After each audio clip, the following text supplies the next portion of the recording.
This lecture is brought to you by CNCB Academy of Science and Technology. Visit us at cncbacademy.com. Hello, today we are going to discuss problems on quantum mechanics and statistical physics part 4.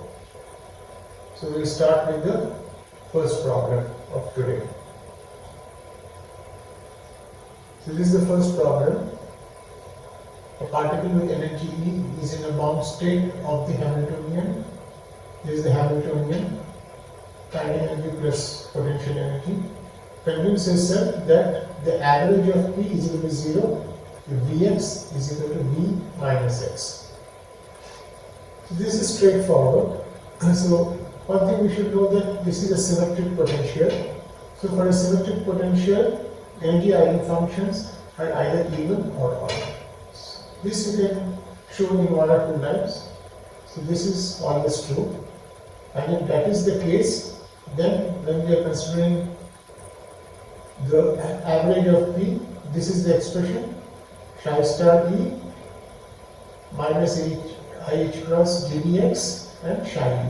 So from minus infinity to plus infinity. This will give us the average of P.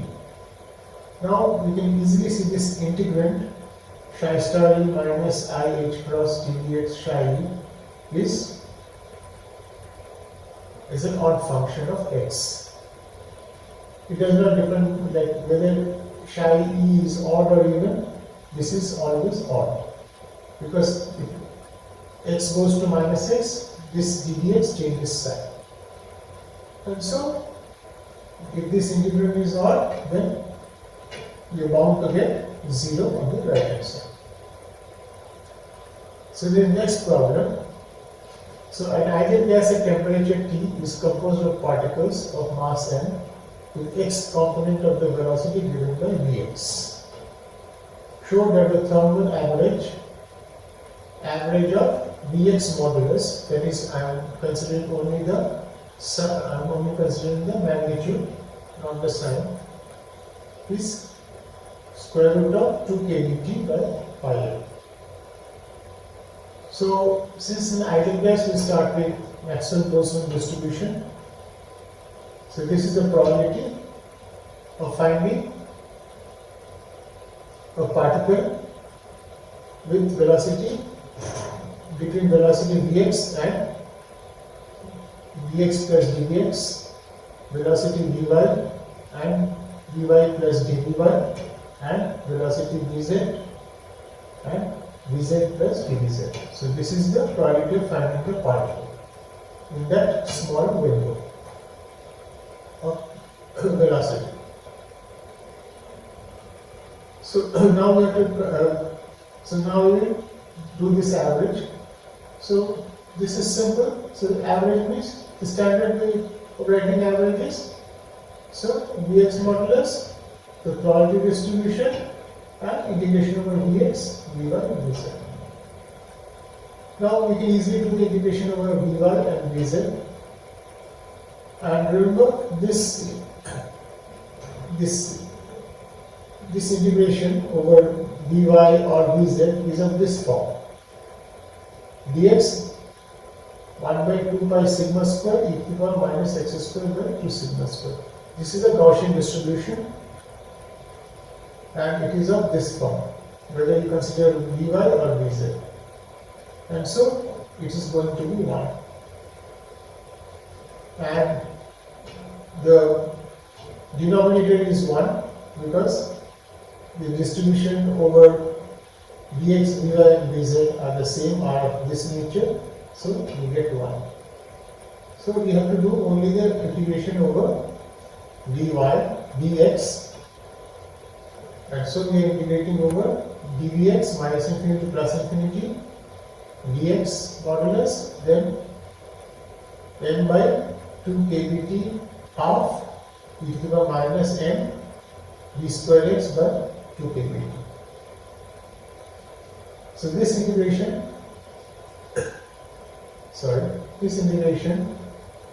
has two parts. So minus infinity to plus infinity can be broken up into this Vx modulus and then the distribution function.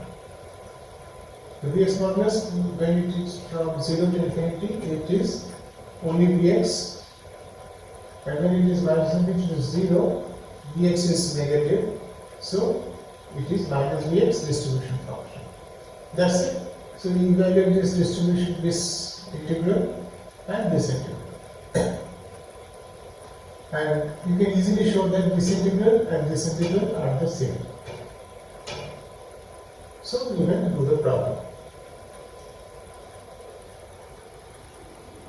So the next problem, the smallest dimension of the Hilbert space in which you can find the operators x and p that satisfy x and p is equal to IH bar is, so you are given 4 options. So that they have asked what is the dimension of the Hilbert space, smallest dimension. So what is Hilbert space? So Hilbert space is the space in which the wave function of the system is defined. Now in 3-dimensional vector space, a vector is given by 3 basis vectors I, j, k. So number of basis vectors define the dimension of the space. Similarly, when we are talking about 1 dimension, say we take an example of 1 dimension, particle in a box. This is an example. Any wave function of the particle in a box can be written as a linear superposition of the energy eigenfunctions phi n, and this is the coefficient a and t. Now, so the dimension of the Hilbert space is given by the number of eigenfunctions we have for this system, and the answer is clear about how many eigenfunctions we have for particle in a box. We start from n is equal to 1, 2, 3, 4, and like that we go on further. So you can easily see which is the correct answer here. We will do the next problem. This is from statistical physics. Consider a system of 3 non-degenerate energy levels with energy levels 0, epsilon and 2 epsilon. In the limit of infinite temperature, T tending to infinity, the probability of finding the particle in the ground state is 1/2, 1/3 of 0. Now we know Boltzmann factor e to the minus beta e determines the probability of finding a particle at an energy level given by the energy E. So it is e to the minus, it is proportional e to the minus beta E. So when T is infinity, beta tends to 0. That is, all the temperature dependence is washed out. Whether for this, if beta tends to 0, then for all of these, the probability of finding the particle here or here or here becomes 1. That means all 3 are equally likely. And so, you know what the answer is. If all the 3 energy levels are equally likely, then the probability of finding the particle in the ground state will be. So, you know what the answer will be. We now go to the next problem. Positronium is a short-lived bound state of an electron and a positron.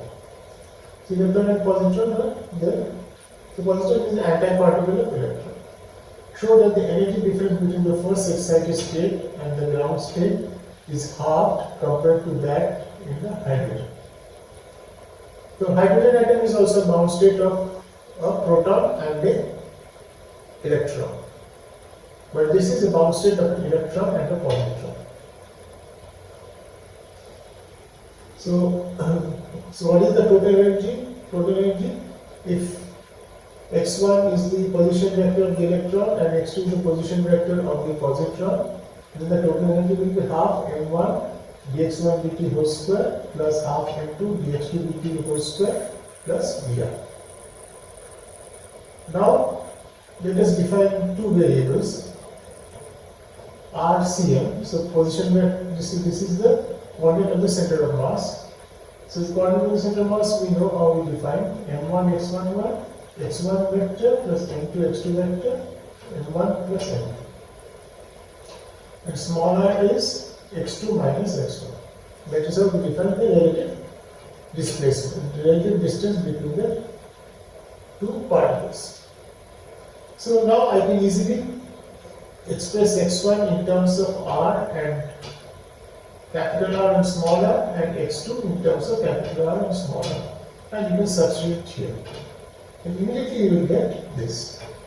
Half m1 plus m2 r dot cm square. So this is the motion of the center of mass plus half m1 m2 divided by m1 plus m2 r dot square plus dr. Now this is the center of mass, which is of not importance to us, and since there is no external force, this will either be static or moving with uniform velocity. This is the term we are interested in. So this is my new mass. For proton, this mass m2 is much greater than m1. So here we can easily replace for a proton. This is the reduced mass. The reduced mass is m1, the mass of the electron.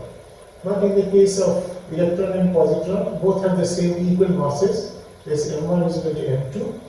So this, you know what will happen. This mass will be now half of m1. So that's it. Plus Vr. So, and we know from the spectrum of hydrogen, 1 by lambda is equal to r is the Rydberg's constant, 1 by n1 square minus 1 by n2 square. N1 and n2 are the quantum numbers of the energy levels. So the summation between n1 and n2 is given by this lambda. So 1 by lambda is proportional to the energy. Okay. So, and this is Rydberg's constant. The Rydberg constant, the mass m comes in the denominator. And since it comes in the denominator, if this mass is halved, then what happens? Okay? Then the energy will be halved.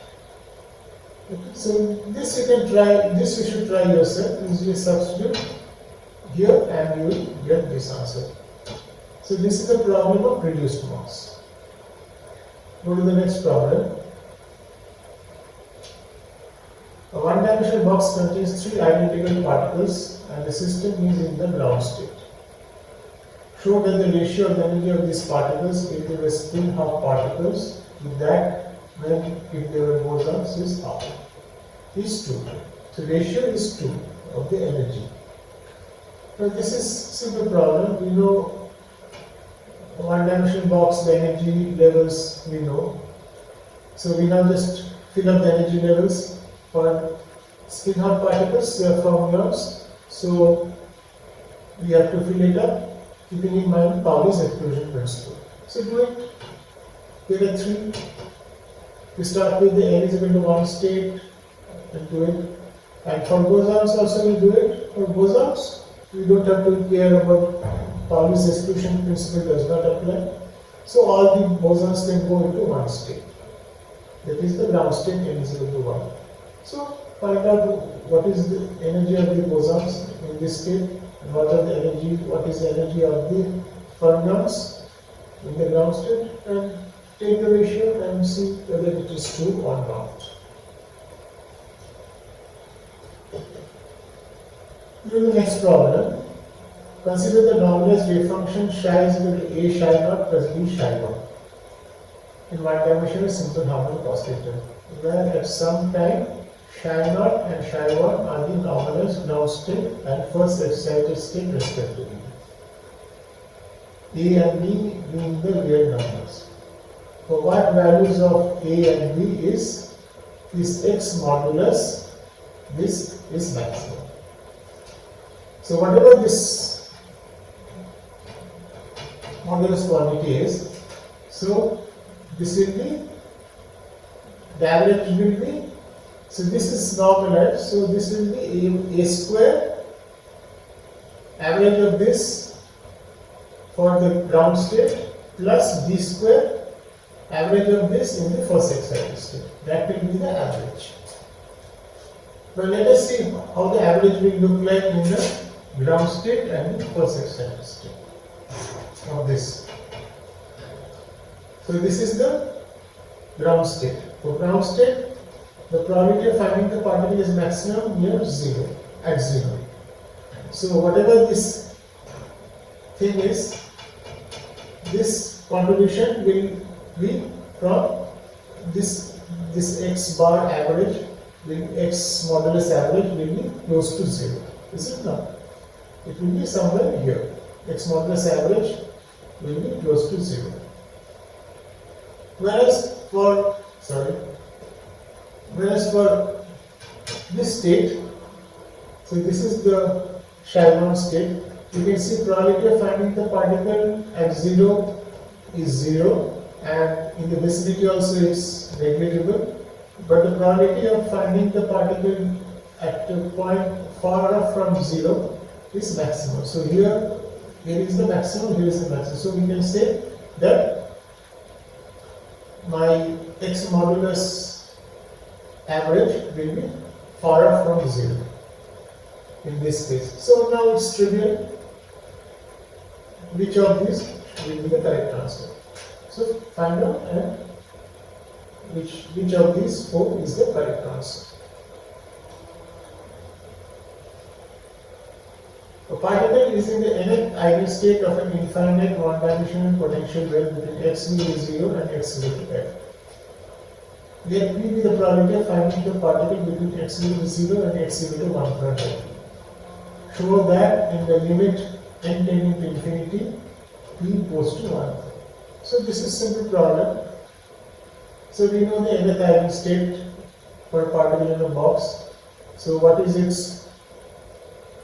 the probability? Wave function square dx integral 0 to 1/3 will be the probability of finding the particle between 0 and 1/3. That's it. So you will get a probability which is a function of n. And now you put n tending to infinity and you should get this answer. This is the next problem. 5 distinguishable particles are distributed into energy levels E1. E1 has degeneracy 2, that means there are two states having the same energy E1. And E2, there are three states having energy E2. Show that the number of microstates of the system, now the condition, if 3 particles are in E1 and 2 particles are in E2 is this. So we have actually 5 states. 3 plus 2, 5 states. Of these, 2 have the same energy and 3 have the same energy. So if 3 particles are in E1 and 2 particles are in E2, that is the condition. In how many ways can we do it? And the answer is this. And the way I have written the answer tells you how the problem is to be done. Okay, so then as soon as if you follow this, then you get the answer. So I will not explain further here, and we will go to the next problem.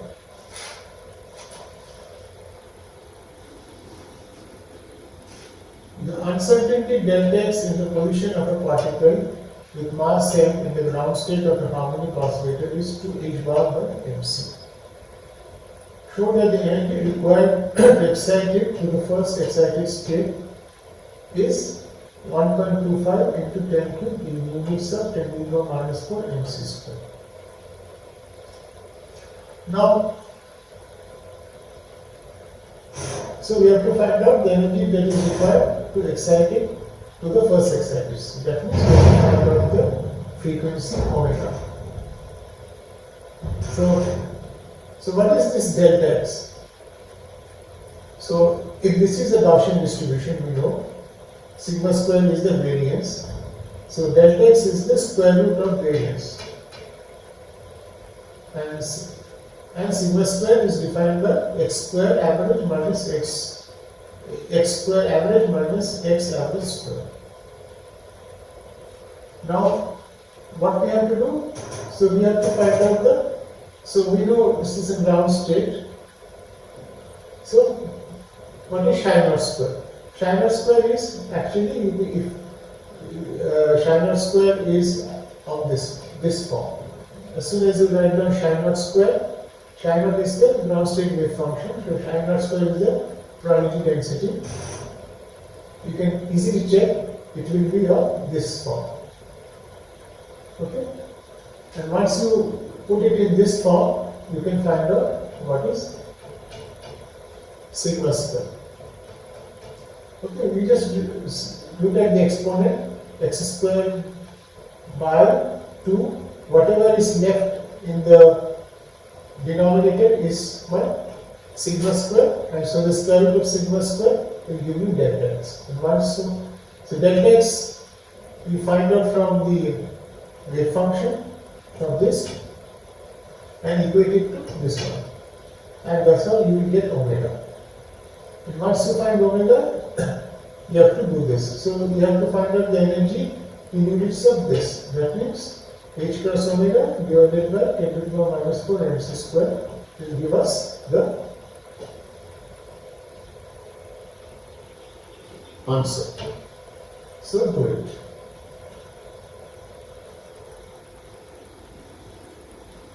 We go to the next problem.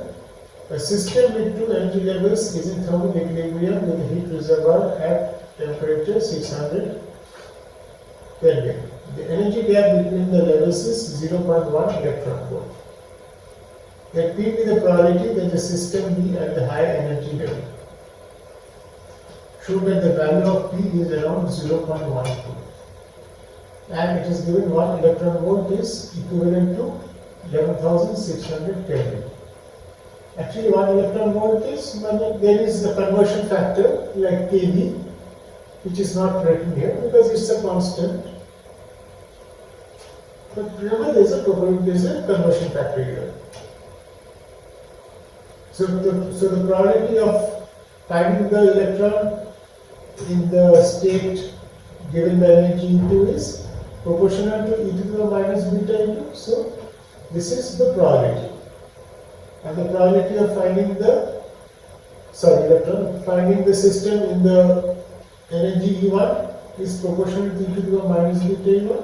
So this is the probability of finding the system in the energy level E1. So this probability plus this probability is 1. And what they have asked you to find out if this probability is around 0.1. So you can easily take this thing out as a factor, and what you will be left with is e to the power minus beta E1 bracket E1 minus E2. So E1 minus E2 is given here. Beta is known. So find out what is P. Go to the next problem. So, adding 1 electron volt of energy to a glass system did not change the temperature. So, a system is there, a glass system, 1 electron volt is added, and the temperature does not change. Temperature remains at 300 Kelvin. Show that the number of microstates increased approximately by a factor of 10 to the power 70. And here also the conversion factor is given. 1 electron volt is equivalent to 11,600 Kelvin with the conversion factor. Okay, so what we are going to use? We are going to use this relation that connects entropy to the number of equally probable microstates. If the number of equally probable microstates is omega, then S is equal to kV ln omega. This we know. So this is the initial entropy, this is the final entropy. And what is the change in entropy? change in entropy is, so change in entropy is delta Q by T. So delta Q is also given. T is given. So from here you can easily find out what you have to find out is omega by omega I. Omega final, that is number of microstates in the final state, divided by number of microstates in the initial state. And remember, this is all base E. And the problem is given in terms of 10 to the power 17. So there has to be a conversion at the very end, where we convert E to 10. So that we can do it, and that's how we will get this answer. And I think that is it. We'll end here, and we'll soon meet with the next set of problems. So thank you.